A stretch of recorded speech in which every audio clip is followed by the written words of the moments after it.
Moja kati ya video ambayo ilifurahisha sana mashabiki wa Mbosso Khan lakini pia mashabiki wa Mfalme Alikiba ni video iliyokuwa ikiwaonyesha Alikiba pamoja na Mbosso Khan wakipeana salamu kwa furaha na kwa upendo dhahiri. Hii inaonyesha kwamba watu hawa wawili hawajawahi kuwa na tofauti. Kama tunavyomjua, Mbosso ni moja kati ya wasanii ambao ni mpole, by the way, ni msanii ambaye ukizungumzia wasanii wapole hapa nchini katika industry ya muziki, basi siwezi kuacha kumzungumzia Mbosso. So siku ya jana video hiyo iliwafurahisha sana watu wengi kumuona Mbosso pamoja na Alikiba wakisalimiana, na kumuona pia Mbosso akiwa ameenda kufanya interview kwa sababu tunafahamu na media tour, akiwa ameenda kufanya interview pale Crown.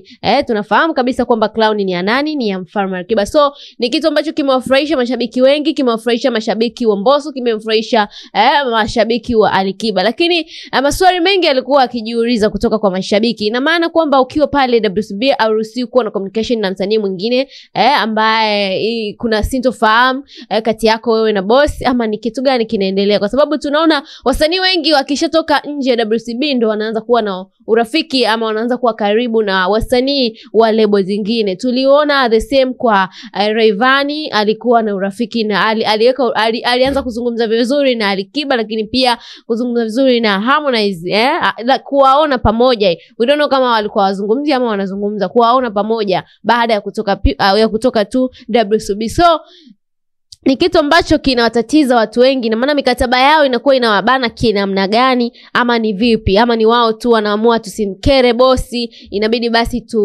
tukae tutulie tu kwa sababu wanasema ugomvi wa bosi ndio ugomvi wako, si ndio? By the way, mimi sielewi. Kwa hiyo ni moja kati ya video ambayo iliofurahisha sana mashabiki wa muziki wa Mbosso pamoja na mashabiki wa Alikiba. Hii inaonyesha kabisa kwamba peace inatawala. Tutegemee korabo, watu wanauliza tutegemee korabo kutoka kwa Mfalme Alikiba, lakini pia kwa Mbosso Khan, mshelele mtu na mashairi yake. Ni moja kati ya kitu ambacho kiliwafurahisha mashabiki. Tuwafahamu Mbosso ni moja kati ya watu ambao ana nyota sana ya kupendwa, naweza nikasema hivyo, kwa sababu pia jana tuliona alienda kutoa burudani na alialikwa katika event ilikuwa ni dinner ya Marich Auntie, anamzungumzia Kajala, Auntie Ezekiel, lakini pia Irene Uwoya, lakini pia na Wolper walimuita pale kwa ajili ya dina, na ilikuwa ni dina ambayo Kajala alipewa zawadi ya gari, lakini gari hiyo haijulikani imetoka kwa nani. Lakini kwa chini ni kwamba gari hiyo